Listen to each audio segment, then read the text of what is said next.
Thank you, everybody, for joining us today to talk about enhancing workplace safety. We appreciate you being here, and we've got some really good panelists today to talk about the various ways that they secure their sites from a couple of different market segments and consultants who does this for large organizations. With that, really quick, we've got a little bit of housekeeping. Please include your company name after your name on your avatar.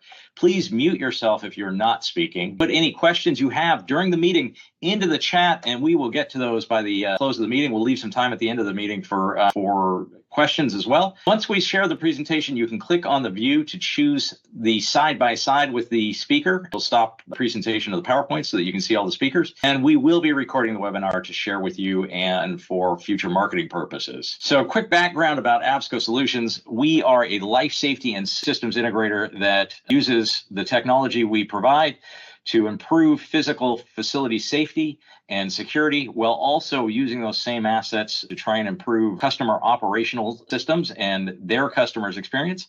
We've got 45 plus years of experience in the industry, and we've got certified technicians, custom solutions, and best-in-class products in each of the market disciplines that we work with and utilize to integrate into a unified information platform. With that, brief introduction. Our sales team, Martin Campbell from Northwestern Washington out of our Linwood office, a key account executive. Chad Smith out of Eastern Washington, the Spokane Valley area.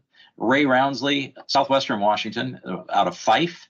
And Andrew Fletchall from our Oregon office, representing the sales team for Wilsonville. I am our corporate CEO, Eric Slaybaugh. I've been in the industry for more than 35 years. Held most of the roles in Absco Solutions from the time I was about 16 till today. I specialize in developing master plans and working with organizations on their strategic initiatives as it relates to life safety and security. I'm the co-founder of FCP Insight, which is our ERP system and sibling company. And I twice served on the Entrepreneurs Organizational Global Board, and I chair the Columbia Tower Club Board of Governors. I'd like you to meet our panelists if we could. We've got some amazing people here. Retired Assistant Chief of Police from Spokane with command experience in patrol operations, investigations, and administrative services. Awarded exceptional leadership on 3 police teams and endorsed for expertise in public safety, emergency management, and investigation, among other things. Mr. Scott Stevens. And Scott, Director of Security for Rosar Supermarkets, we so appreciate you being here. Next, we've got an expert in law enforcement and security since 2007, proficient in investigations, policymaking, and training, ensuring safety in educational settings, experienced in supervisory roles, overseeing teams and leading shifts, recognized for exceptional performance, receiving awards and accolades. Corey Bjornstad, Campus Safety Specialist from the Spokane Public Schools. Really appreciate, Corey, you joining us today and giving us your insights. And last but not least, I'd like you to meet our final panelist. An expert, Contingency 3 is a pioneering risk advisory firm focused on adaptive risk management, extensive experience in disaster response, geopolitical analysis, and strategic consulting. He has worked in diverse environments worldwide, background in conflict zone development, emphasizing hands-on security solutions, interest in existential risk, artificial intelligence, martial arts, and meditation. From Contingency 3, their founder, Mr. Colby Martin. And Colby, so glad to have you join us today and bring some of your insights into how to address key issues in workplace safety and security. With that, workplace safety covers a broad spectrum of issues. But today we are going to focus on the security threats that we need to address, such as workplace violence and crisis management, and how to mitigate them. And then some of the things that are really critical to successfully working through that challenge when it arrives. Quick example, workplace violence impacts 2 million people in the United States each year. $1 billion to $330 billion is estimated to hit the cost to the U.S. businesses annually. 8.2% of incidence rates amongst healthcare workers are reported annually. And 68% of workers globally do not feel safe in their working environment. These are key concerns. That information provided by OSHA, Forbes, and SIA. Key concerns that we should all be concerned about. Clearly, we all need to do what we can to improve these statistics. So there was a recent survey, according to ASIS 2023 Security Benchmark Report, There's top 10 concerns for security leaders. Number 10, insider threats. Number 9, civil unrest. Number 8, security budgets as a whole. Number 7, loss prevention and asset protection. Number 6, risk and threat intelligence. Number 5, staffing and training. Number 4, crisis management. Number 3, cybersecurity. Number 2, business continuity and business resilience, clearly impacted by all of the ones that follow it. And number 1, workplace violence, the number 1 concern of security leaders. We hope that day doesn't come. So to kick us off, I would love to just have Scott, if you would, I'm curious, what processes and procedures have you put in place with your team that can positively impact potential impact? A no chase policy has done a lot toward keeping our workers safe. It hasn't done a lot toward preventing theft and those threats. And so we're also using a robust Vigilon camera system to at least capture that so that we can share that with local law enforcement, whether that's here in the Spokane area or in one of the other states in which we do business. And so that has helped a lot, is providing employees with the assurance that we have the ability to capture what's going on and then provide that to law enforcement for appropriate follow-up. Yeah. And Scott, I appreciate that. I know the biggest issue there is having a high enough quality video that we can actually identify that individual is a key concern. Corey, absolutely. you're in the educational field. You're with the school district. And so when we talk about workplace violence, we're talking about protecting some of our most vulnerable. And again, how's this list compare, and what steps, what processes, what procedures, what systems are you deploying to hopefully create a better environment? Well, first off, I want to acknowledge Scott Stevens. It's an honor being on the panel with you. You were an amazing chief when you were here, so it's an honor to be with you. When I think about workplace safety and in talking with my students and my staff, we have a unique, particularly in Spokane, external and internal sources of workplace violence, whether that be student on student on staff. Believe it or not, staff on student, those things do happen. We also have been working on mitigating students having contact with violent transients at some of our locations where the transient population has been shifting to, particularly in the downtown core. Lewis and Clark High School has been struggling with that. In the Hilliard area, we've had an uptick in transient population. I think that from experience working downtown and working throughout the city, transients that are in town or unhoused persons, some people might say, are always in possession of some sort of weapon,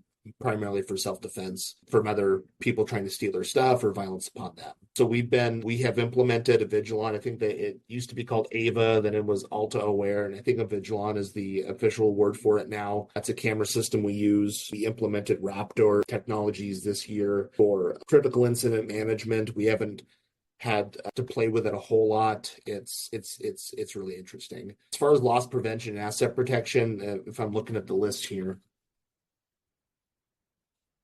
not letting me do it. Anywho, that list is, it's pretty close to what we're dealing with. We have a lot of cybersecurity issues, a lot of spam emails, a lot of things come in. Staffing and training. I do training for all staff in the school district for single secure point of entry, teaching people about what single secure point of entry is, teaching them how to not only know what it is, how to operate it, but also what to look for when somebody's coming in the building and helping them assess threat. Budget is a big thing for us right now. The school districts were able to pass levies, but they were unable to pass bonds this current year, which is odd for Spokane, not surprising with the economic turmoil that we're going through. So I think I went off on a tangent there, so please forgive me. But yeah, when these concerns are definitely for us. We've got, some systems in place, but we don't have a lot of integrated, seamless programs that go across different platforms to address. Our camera system doesn't quite meet up with our alarm monitoring programs. Our radios aren't integrated with our radios or alarm monitoring software.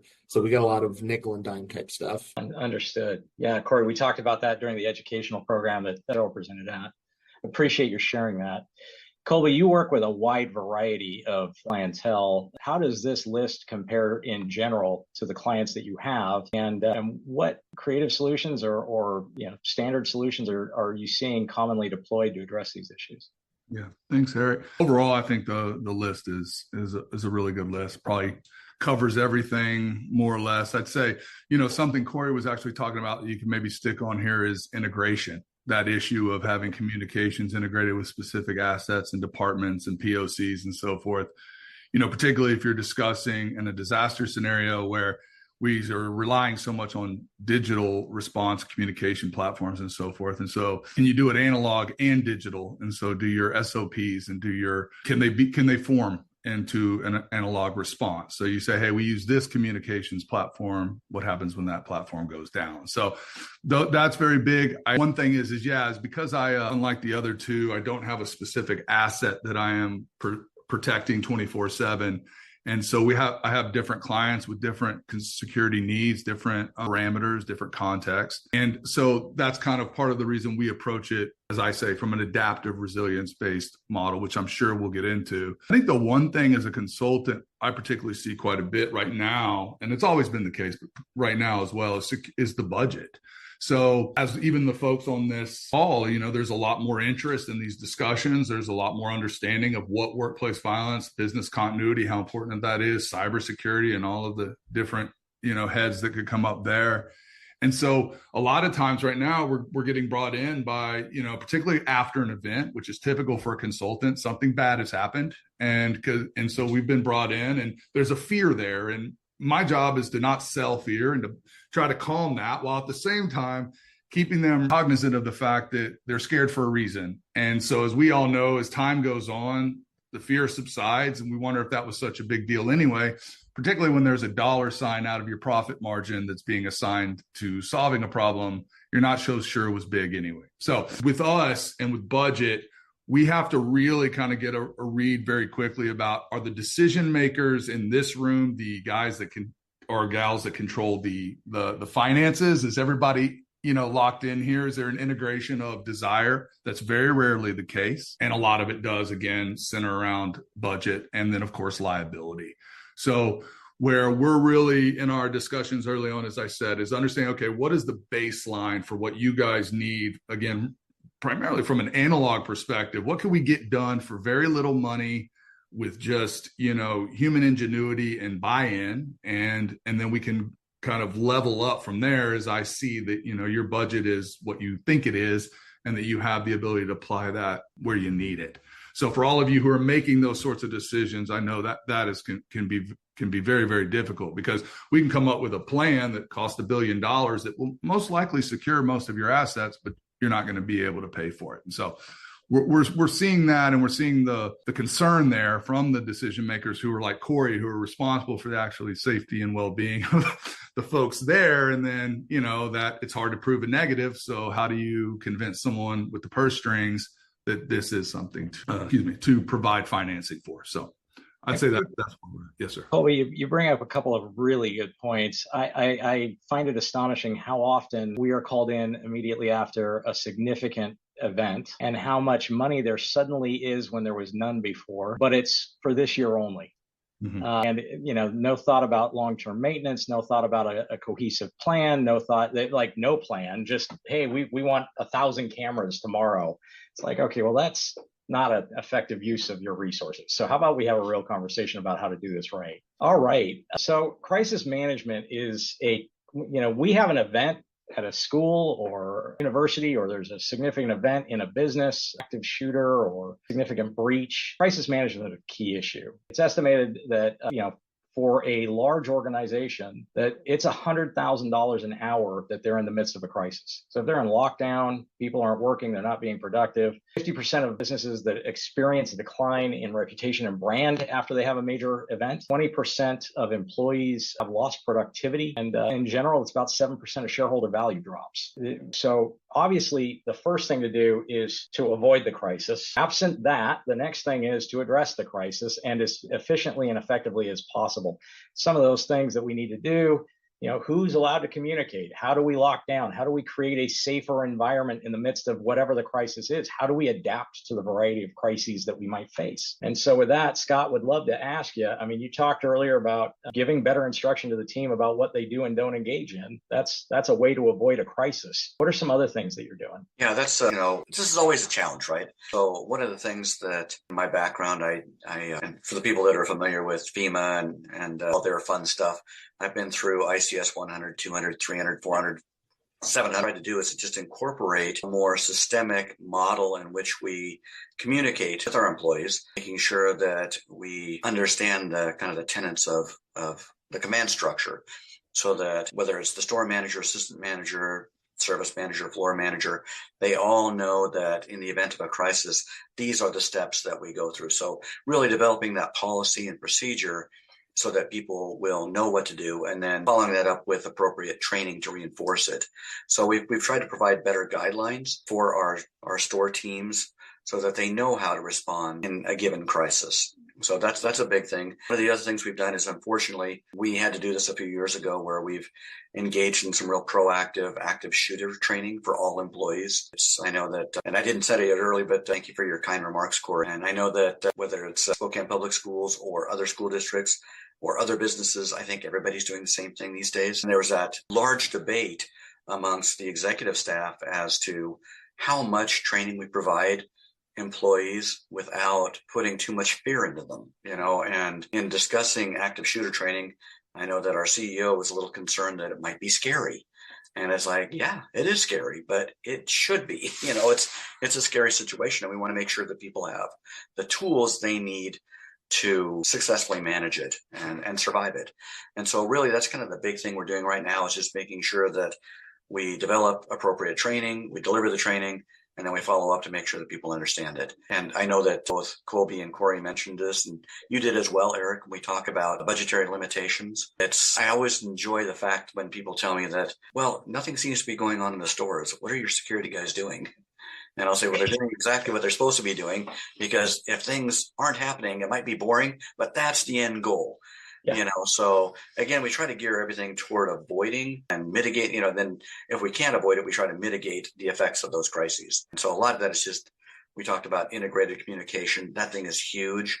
Just making sure that we're communicating not only with our local stores, but when we start seeing trends, patterns, or series of events, that we're sharing that chain wide. So whether that's in Washington or Oregon or Idaho or Montana, all our stores are getting the same directives. So again, we're just trying to provide that consistency so that we can anticipate they're going to respond in a certain way, and they will know how to respond. Yeah, thank you, Scott. That's getting things across the entire network so that everybody's informed, and especially as trends are happening, absolutely critical. Corey, you mentioned that the school district has recently deployed an event management tool. What is it you hope to achieve with that tool? So we did implement Raptor technologies, and the goal of Raptor. So we used to have Rapid Responder. With Rapid Responder, the functional use of it when we originally had it was more for tactical mapping, preparedness for natural disasters or significant events where the fire department, the police department, the sheriff's office, state patrol had access to blueprints of the building, locations of gas shutoffs, boiler rooms, any particular place in the building where if we had a gas leak, hey, where's the gas shutoff? If we've got flooding in the building, how do we shut the main water off? Where are all the electrical components? If there's a electrical fire, how do we shut that down? And then there was a function with it called Easy Alert, which I didn't learn about it until probably 2018, which it had been a feature there all along, but that was the crisis management tool of Rapid Responder. But not a lot of people knew about it, didn't really know how to use it. So I had used it a few times, and I'd got some of my schools to actually use it. And it was really helpful for them to create an event or an incident, and they didn't have to send 17 different text messages to people or try to start a conference call with somebody. We also, in conjunction with that, we have every school has or should have, they have a comprehensive safety plan, or they should have one. And within these plans, it talks about who are the go-to people, what are the evacuation routes, how to get out of the building, and then instructions for what to do in each particular event. If we have a natural disaster or a hazardous chemical situation in the area, do we go into a shelter in place? Do we go into a secure and teach, to a full lockdown? And it gives staff instructions of what to do in each of those situations. And those Corey, go ahead. I'm sorry, go ahead. No, so go ahead. Sorry about that. Those were two separate things. So the idea with Raptor is to have an all-in-one app on your phone that includes your comprehensive safety plan, includes your documents, your rosters, health plans for students. We're in the process of implementing all of those things into Raptor. So that's a slow-going process, and they rolled it out before it was ready, which I was not pleased with, but at least we have the tool. Framework. Yeah. Yeah, to your point, I think one of the benefits, if it's done right, having instant access to the checklist, to the processes and procedures, to the who's responsible for what, who is allowed to communicate, all of those things are critical. Colby, I want to go to our next slide, which really talks to an engaged workforce. And we can put whatever we want in place for cybersecurity and for physical security, but the human factor is a huge challenge. Somebody props a door open, somebody leaves a gate unlocked, somebody clicks on that phishing email that suddenly gives somebody access to our network. Those are all real challenges. What do you see the organizations that you work with doing to ensure that their workforce is engaged in a meaningful way? And by the way, there's a bunch of, if an engaged workforce has lower absenteeism, lower shrinkage, better, less safety incidents, higher quality product, and all of the other positives, quality, customer loyalty, productivity, profitability, well-being of the employees themselves, and participation in general all increase. So what are you seeing organizations doing to address those issues? Yeah, thanks, Eric. Good question. It actually relates to the previous slide, which is puncher's chance excluded. No one can really ever rise above their nervous system or their training, right? So whatever your nervous system is and whatever your training is, that is most likely going to be your response. And so how that plays into this is that a lot of organizations are doing what y'all are doing, is that there's this variance of carrot and the stick, right? Like, do not click on a phishing that you don't know the phishing email, if that sense, that is coming from someone you don't know, or at this point, someone you may know. If something looks wrong, send it up to your IT or whoever you've designated as your cybersecurity person to be able to review the instance and determine.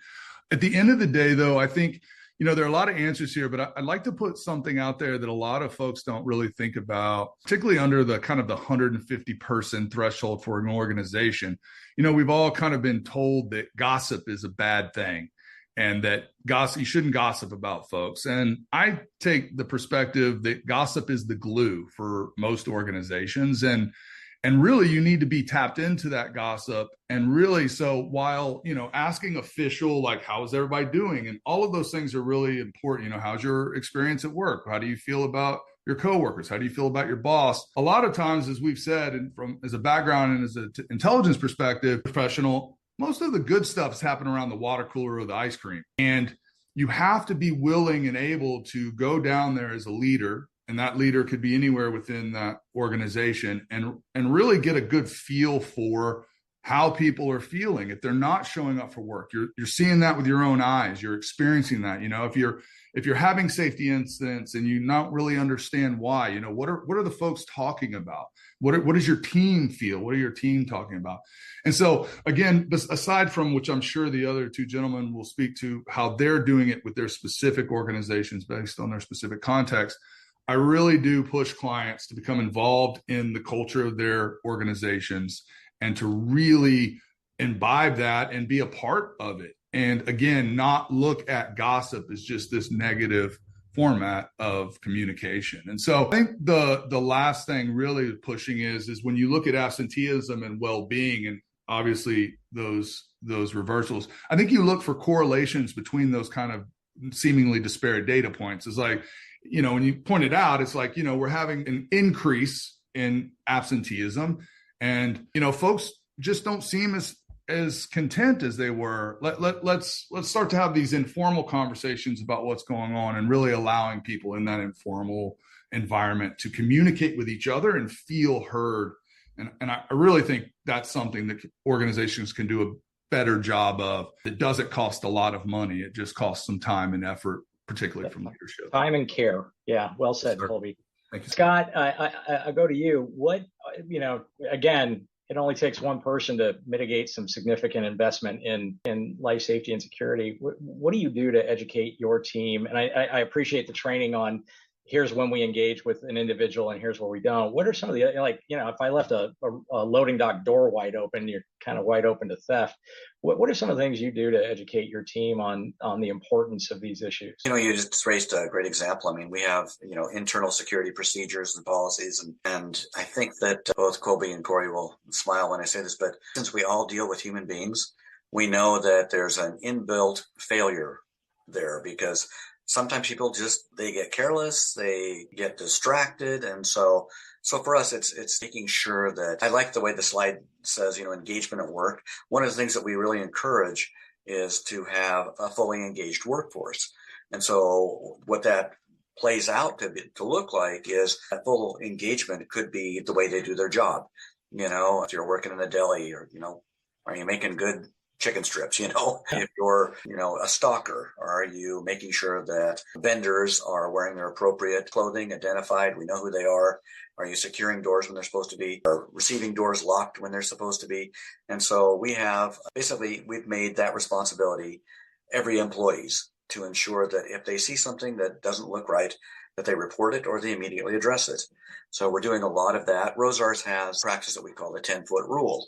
And so if an employee spots a customer basically within a 10-foot bubble of them, they are to engage with them, ask them how they're doing. Can they help them find something? Are they looking for something? From an asset protection standpoint, it works really well because people that are at least considering misconduct might rethink it if they know that their anonymity has been stolen from them, where they can't come in, get stuff and leave and nobody knows who are there. So good customers love it because if you are looking for a specialty item, they can direct you straight to it. Hopefully do a little upselling too, because we are a grocery business. Please buy, don't steal. And so we really do try to do that full engagement because it does impact customer loyalty, feelings of employee safety, really job satisfaction, because most of the people we deal with are really good people. And, they enjoy somebody who is friendly, professional, courteous, and will address their issues or maybe point them in the right direction of something they weren't thinking about. And the people that are intent on creating mischief,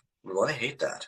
They just want to be left alone to get in and do their business and get out. So for us, what we've experienced is the more we do that full engagement, the safer we are across the board. The challenge becomes, and Colby was talking about, kind of tapping into that gossip stream, which, there's a lot of intel that can be gathered from that. I think as leaders, managers, and supervisors, we have to be careful not to engage in snapshot management decisions where you're walking by and you catch, half of a story, and then we think that's the truth when without actually listening to what's really going on. And so I think that's the big thing for us too, is just when we're looking at employee well-being, how much they're participating in our programs, are they impacting customer loyalty? Are we reducing safety incidents because they're actually listening to the training they're getting? And so, they're unplugging the deli slicers when they're cleaning them. I know it seems like a really simple thing. Until you lose a finger, it's not so simple.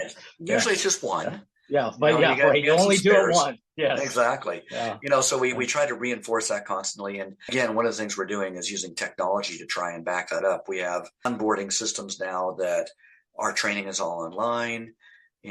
They can access it whenever they want. If they need a review, they don't have to go tell somebody, hey, I wasn't really paying attention the first time. They tell me again, they can go review that for themselves. And we have records of when they access that training.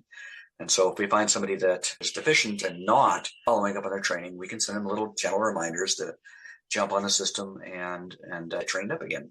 So that's kind of how it's playing out for us.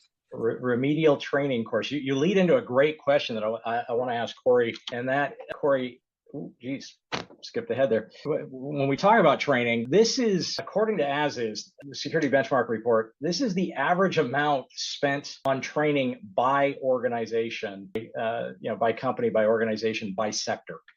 So $284,000 spent on training related to this issue in the healthcare industry. Higher education, $279,000. They're real numbers around getting people up to speed and so rapid fire. Corey, my question, and I love the use of a learning management system and a learning management tool.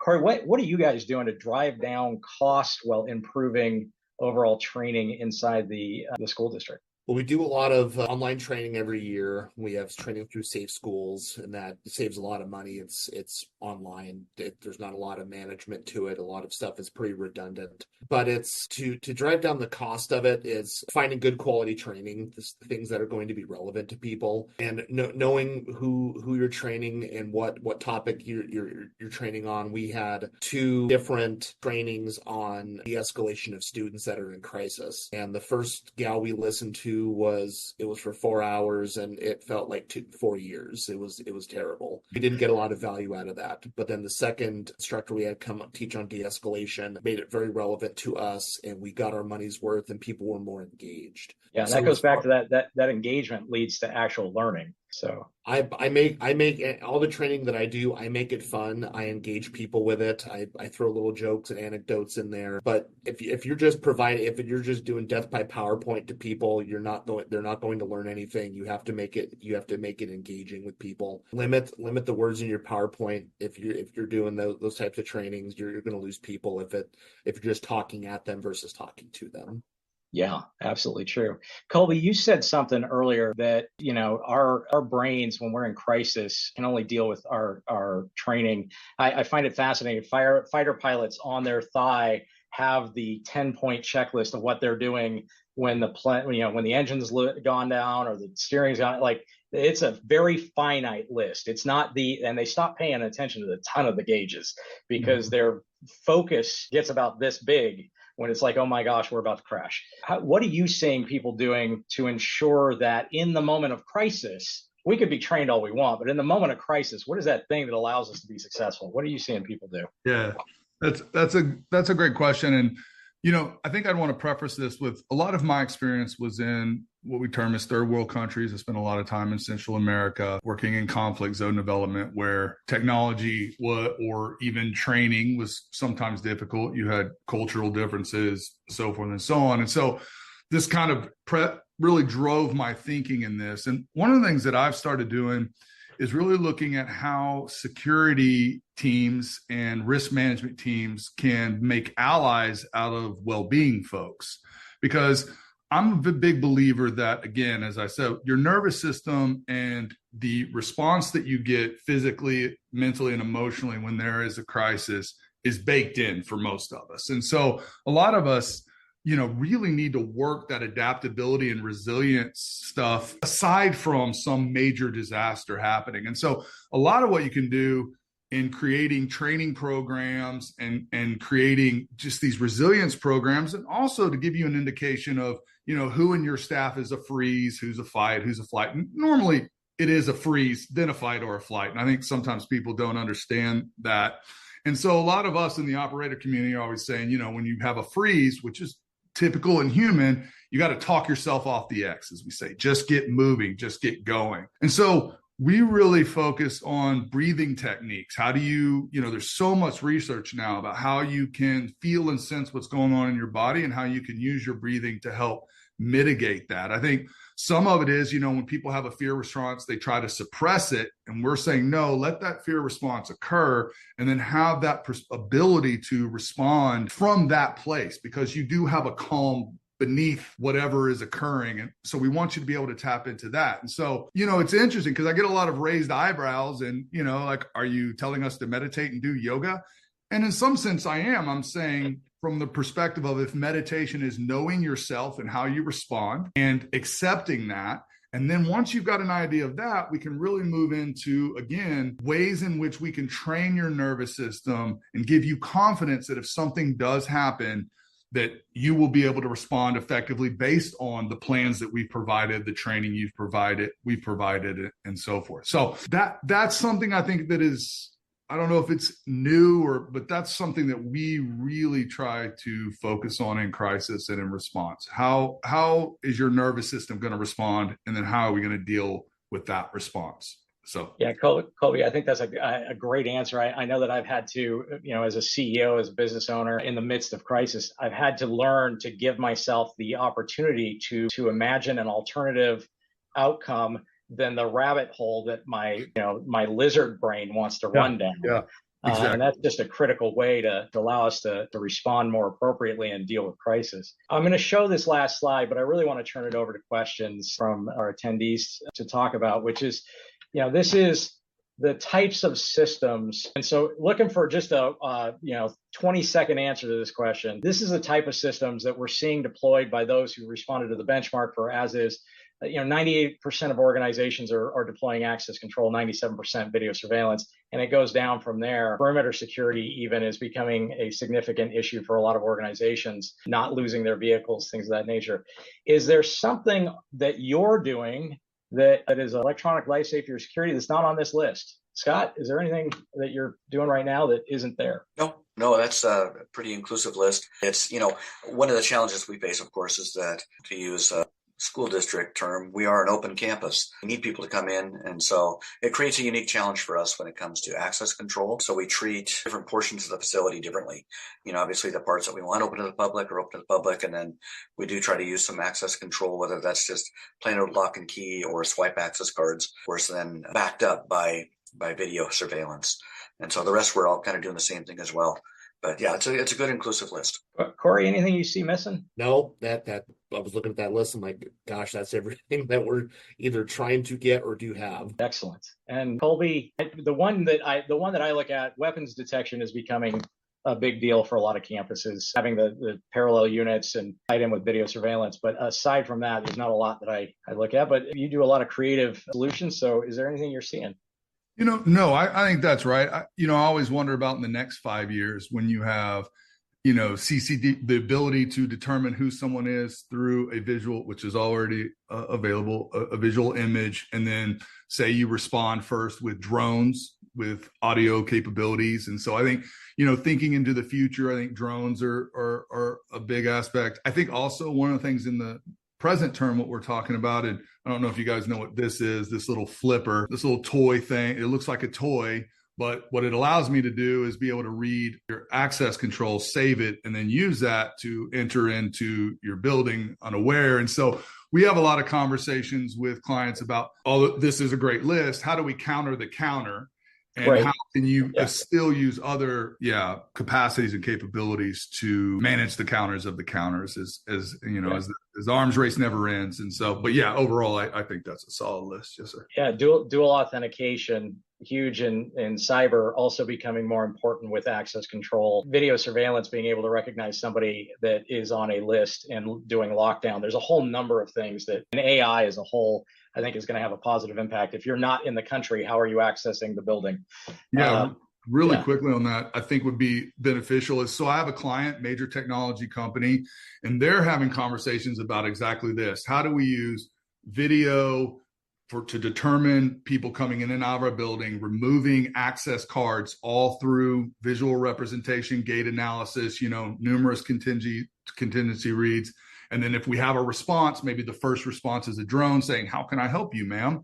And then maybe the next response is actually a security guard, a human, to be able to respond to that threat. As you get closer to the building, having automated lock controls. So the conversations about the near term, present, future are very reliant on these kind of uses of technology, which I find very interesting. I don't know where we're going to find the money for it all, but it is. I think that's what's driving the conversation. And I know, Eric, your company is right at the forefront of that. So yeah, thank you. Yeah, it's very interesting times. With that, Jen, I'm wondering, I'm not even sure where I look, but I'd like to turn it over to you, Jen, to identify what questions do we have for the room. I have not received any questions in the group chat that I can see here. So if anyone has any, feel free to add them in or raise your hand or just speak up. I just wanted to add one real quick thing, kind of jumping off what Colby just talked about, was one of the things that we've talked about doing, and Vigilon's been holding our hand while we at least explore this,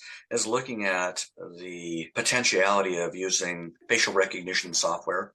Yeah. In that for us, once we capture that visual database, to have individuals that have been trespassed or are known chronic bad check writers or threats or chronic theft, engaged in chronic theft, to have the ability to identify those people as they walk in the store, and then have an employee have the option of contacting them immediately and asking them to leave before they can engage in any type of illegal activity or unwanted activity would be huge for us.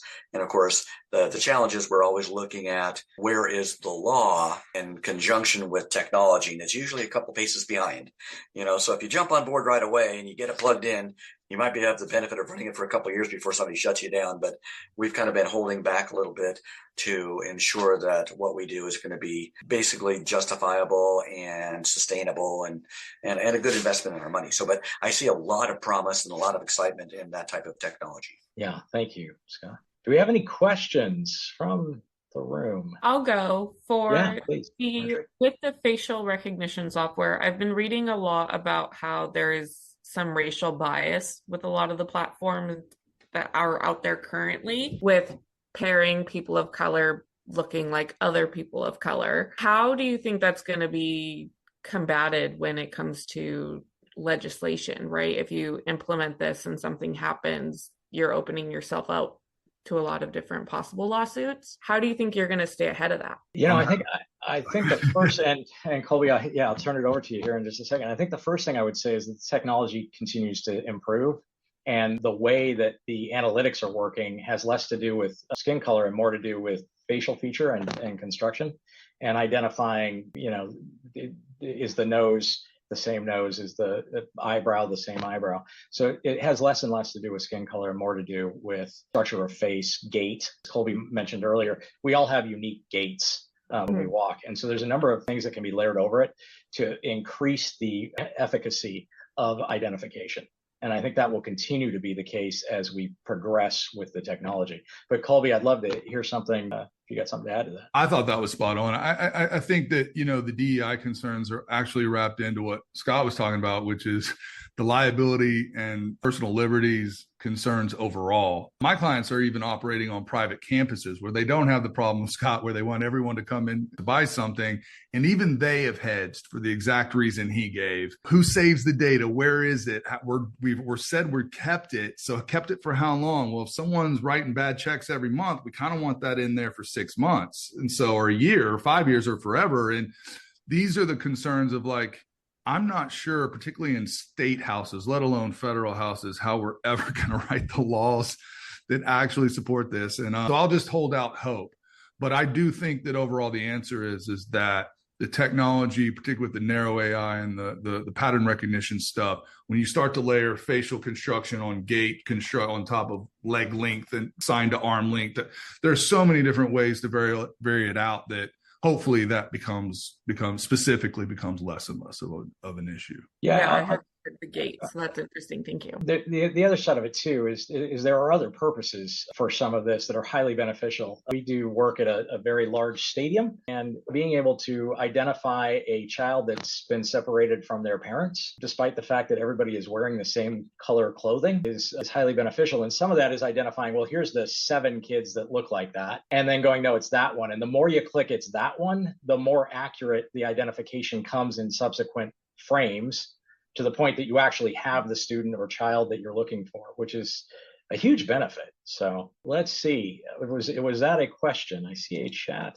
Let me see if I can open that. It's Chad. Thank you for all this. This was great. I really appreciate this format and the information. I think we should do this all the time. This is phenomenal. So I'm curious for the panelists, maybe not Colby, but for Scott or Corey, if you guys came into $500,000 and you could spend it on whatever you wanted, what would you spend that money on? What is your number one priority of where that money should go to increase the safety of either your staff, your environments, your facilities, your customers? What would you do? Curious. Scott, if you don't mind, I'll let you finish with the best answer after I give not the best answer. Keep it's not an option. So I would say for me in my organization, I would do exactly what you and I have been talking about for the last, several months. I would roll that money into a completely integrated emergency management communication system that encompasses access control, radio communications, critical management systems to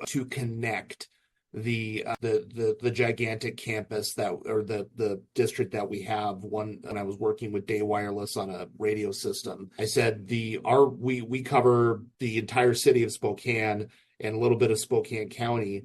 It's a huge area. but having a system where everybody knows what's going on all the time in our schools, at least, campus safety wise, and the ability to communicate with each other without having to jump through a bunch of hoops makes your world small. Before we, invented planes, the world was gigantic, but as soon as technology advanced, the world got smaller. It didn't get smaller, it's the same size, but with the ability to communicate with each other over vast distances, immediately share information, that makes your world smaller. That makes your world safer. If I had that money, I would invest in a ton of technology and a lot of training, having right people in the right places. Scott, I've got 1 minute for you. I'll talk fast. What I'd love to do with that money is invest more heavily in more of the analytics that our systems are capable of scaling up toward. So I'd like to do that. And this was a great comment that Corey just made when he talks about greater communication. I'd love to establish a joint operations center here in the corporate office where I would have immediate access to what's going on across our disparate states, so I can jump in Bozeman and see what they're calling and saying, we've got an issue here that I can actually go live time, see what's going on, provide them with some insight and hopefully some options as to how to best manage whatever situation it might be. So those would be the two things for me, is investing more in analytics capabilities for our existing camera systems and then providing some sort of joint operations center where we could keep our thumb on the pulse of what's going on. Yeah, great response. Creating that JSOC is a especially as organizations continue to grow and become regional and then national, JSOC goes a long ways. I really want to thank all three of you, Corey, Scott, Colby. Truly appreciate you taking time to share your experience, real live experience with us, and to give us some insights into what you're dealing with and how we can all do it better. So truly, thank you very much for your time. Next time I see any of you, I owe you lunch. And thank you very much for participating today. Thank you for having us. Thank you all everybody for for joining us. Thank you, everybody. Thank you, everybody. Have a great rest of the day. Too. We'll Bye-bye. be sending out the recording. Thank you.